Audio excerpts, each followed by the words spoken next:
Are there millions of homes under construction that aren't being accounted for?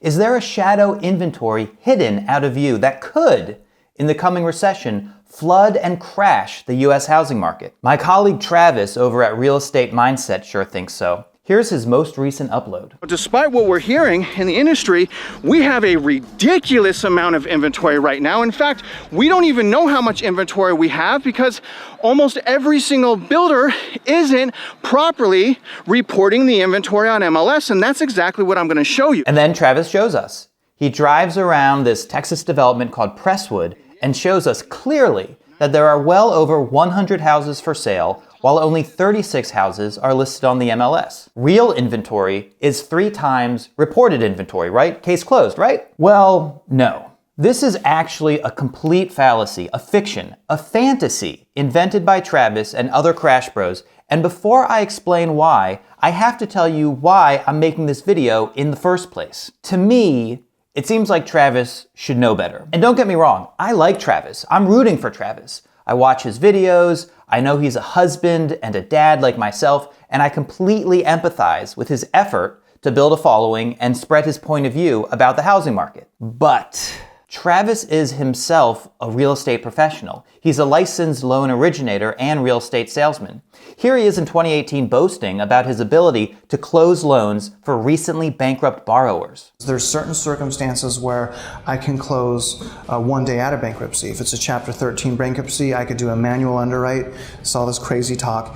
I can actually help some people that are currently going through Chapter 13 or have just recently gone out. That clip does not age well. Anyway, in this video, I'm going to explain to you why the shadow inventory argument is completely fake.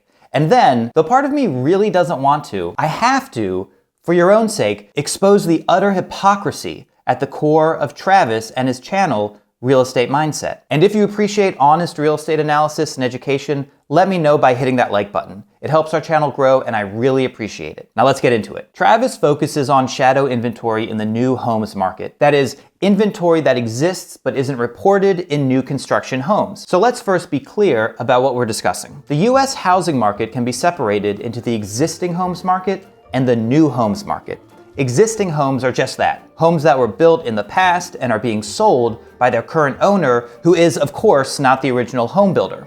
According to the National Association of Realtors, the size of the existing homes market as of September 2023 is 3,960,000 units sold per year. The new homes market refers to homes that are built and sold by the home builder. These are fresh, brand new, never lived in before homes, sold as soon as they're built, if not while still under construction. According to the US Census Bureau, the size of the new homes market as of September 2023 is 759,000 units sold per year. And there's your first tip-off to Travis's bullshit, by the way. Existing home sales are tallied by the National Association of Realtors, and new home sales are tallied by the US Census Bureau. If you've already figured out why that matters, let me know in the comments, and let's continue. The vast majority of existing homes are sold on the MLS, the multiple listing service. So what is the MLS? The MLS is like a private Facebook group for realtors, where realtors can post houses that are for sale so that other realtors can see the listings and show them to buyers. But there are rules, and the principal rule of the MLS is that in order to post a house for sale, the listing agent has to offer a commission to the buyer's agent.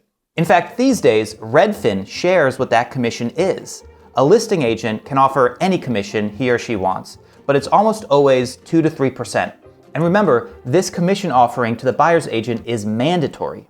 This brings us to our next question. If the MLS is like a private Facebook group for realtors, what's up with Redfin and Zillow giving everybody access? Well, long story short, it's easiest to say that the MLS began as a private Facebook group, and after years of litigation, websites like Redfin and Zillow won the right to make the listings in the Facebook group public. In fact, thanks to Redfin and Zillow, the MLS is now a much more powerful marketing tool. I'm a realtor. Boo!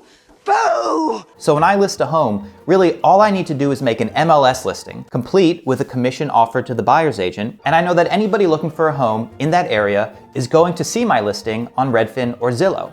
I couldn't have better marketing. And that's exactly why almost all existing homes are sold by realtors through MLS listings. Only 10% of existing homes aren't sold through the MLS, and these are called for sale by owner properties, or FSBOs. For these 1 in 10 sellers, the homeowner takes on the burden of marketing the property and finding a buyer. That's not easy to do, but the advantage is that a FSBO seller doesn't have to pay the commission required on an MLS listing. Now, when we move over to the new homes market, the ratio of MLS listed properties to FSBO properties is reversed. Why? Because new homes are owned by home builders, and the home builders have huge marketing arms to sell their product. Remember, existing homes are sold by regular homeowners, people with careers outside of the housing market, with families, kids, other responsibilities. But new homes are sold by home builders like D.R. Horton, Lennar, Toll Brothers. These corporations exist to build and sell houses. It's funny, at one point in his recent video, Travis says this. I mean, seriously, guys, this is absolutely crazy. I don't even know the name of the subdivision because there's nothing on MLS to tell us. Literally, the only way they can get customers is by people driving in here just like I did. That's not true. Apparently, Travis hasn't heard of advertising. Come visit D.R. Horton between September 10th and 19th. Lennar's Next Gen, the home within a home. Ha soñado tener su propio hogar, pero no sabe qué pasos tomar. I mean, look, when I Google New Homes Texas, I get sponsored results. That's marketing. That's primarily how home builders sell homes. But Travis continues. Looks like this is Lennar. Okay, so this is called Tavola West. Holy smokes, look at. All right, Tavola West. I Google that and get a page on the Lennar website for the interest list. Huh. It's like Lennar has its own system in place to sell the houses it built. It's crazy. A good way to think about it is like this. The new homes market is mostly D2C, direct to consumer, like Warby Parker glasses or Casper mattresses, especially in the market we're experiencing now. Look, new home sales exploded during the pandemic, then cooled, but have been climbing pretty steadily since June 2022. In this market, home builders are actually thriving by selling directly to consumers. Now, not all new home sales are direct to consumer. Some new homes are listed on the MLS. Travis identified 36 from the Presswood development he visited, and here they are on Redfin. But check this out. The lowest price on the Redfin listings is $222,000, while the lowest price on the Presswood website is $218,900. Why the difference? Well, because even home builders have to offer a buyer's agent commission to list on the MLS. So why would a home builder list any of their homes on the MLS? For the exposure. Everybody checks Redfin or Zillow when they're considering buying a home. It's in the home builder's best interest to list a few homes on the MLS for that exposure. So some small fraction of new home inventory is sold through the MLS. Now, honestly, I don't know how many new homes are sold on and off the MLS, but is Travis right when he says, the mainstream media and these realtors have what's going on in the housing market absolutely wrong. There is so much hidden inventory. There's so much shadow inventory right now. Are the mainstream housing analysts, economists, and realtors absolutely wrong about what's happening in the housing market? No, they're not. It's actually Travis who's absolutely wrong here. Let me explain. Because most existing homes are sold on the MLS, we get reliable numbers on existing home sales from the MLS. This data is printed monthly by the National Association of Realtors, which runs the MLS. But most new home sales happen off the MLS. And the MLS doesn't track construction at all. Nobody, except maybe Crash Bros trying to create a narrative about shadow inventory. Nobody looks to the MLS for data about new home construction and sales. We look to the U.S. Census Bureau. The U.S. Census Bureau tracks new home construction on a monthly basis by looking at building permits. Every county and municipality in the country requires a building permit to build a house. So the government actually has an extremely accurate way of determining how much new construction inventory exists. Literally every housing unit, both single family and multifamily, is tracked. From what's been authorized but not started, to what's been started, to what's still under construction, to what's been completed. Every month. And many institutions, both commercial and academic, track new home construction on a more granular level. So while Travis is huffing and puffing his way through the Presswood development in Montgomery County, Texas, hand counting 100 new homes for sale, I'm able to, from the comfort of my own home here in Los Angeles, California, visit Texas A&M's Texas Real Estate Research Center, which reports that Montgomery County approved 1,505 new single-family home building permits in August 2023, and 1,018 single-family permits in July, and 1,252 permits in June, etc., etc. There is no shadow inventory. Nothing is hidden. When knowledgeable realtors or economists or policymakers talk about the housing shortage in America, they're not looking to the MLS for their data. They're talking about the actual number of houses existing and under construction as reported by assessors' offices and building departments around the country and compiled monthly by the US Census Bureau and other institutions. And this is where we have to get to the hypocrisy behind Travis and Real Estate Mindset.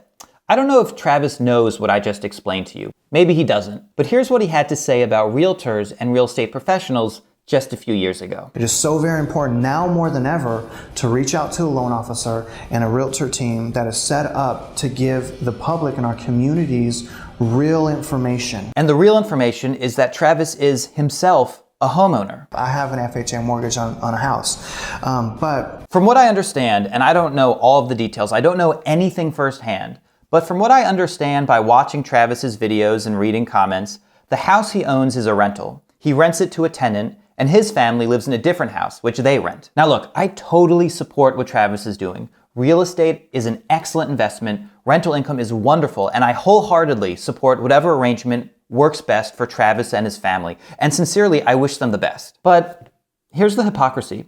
Travis makes video after video exposing the villains ruining the US housing market.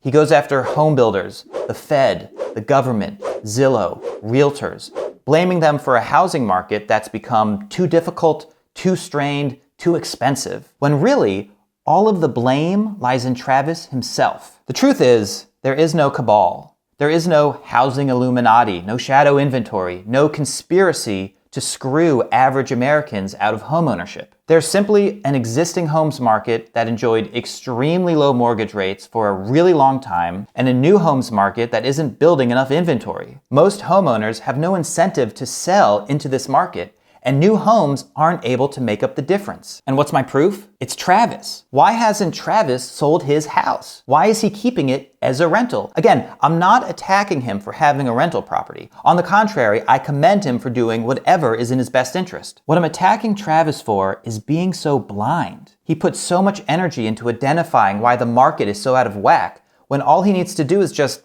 look in the mirror. Travis is the reason the market is so expensive. And when I say Travis, I mean all the Travises, all the homeowners without incentive to sell, homeowners who see the value in keeping an old home as a rental, homeowners who aren't evil or malicious, but have still made this housing market impenetrable to average Americans. And the hypocrisy is the housing crash cheerleading we get day in and day out from Real Estate Mindset. Because Travis, what you're rooting for is your own distressed sale or foreclosure. You're the homeowner who has to lose his home for the rest of us to get a shot at this housing market. How do you not see that? For more honest, no bullshit housing market videos like this one, subscribe to the channel.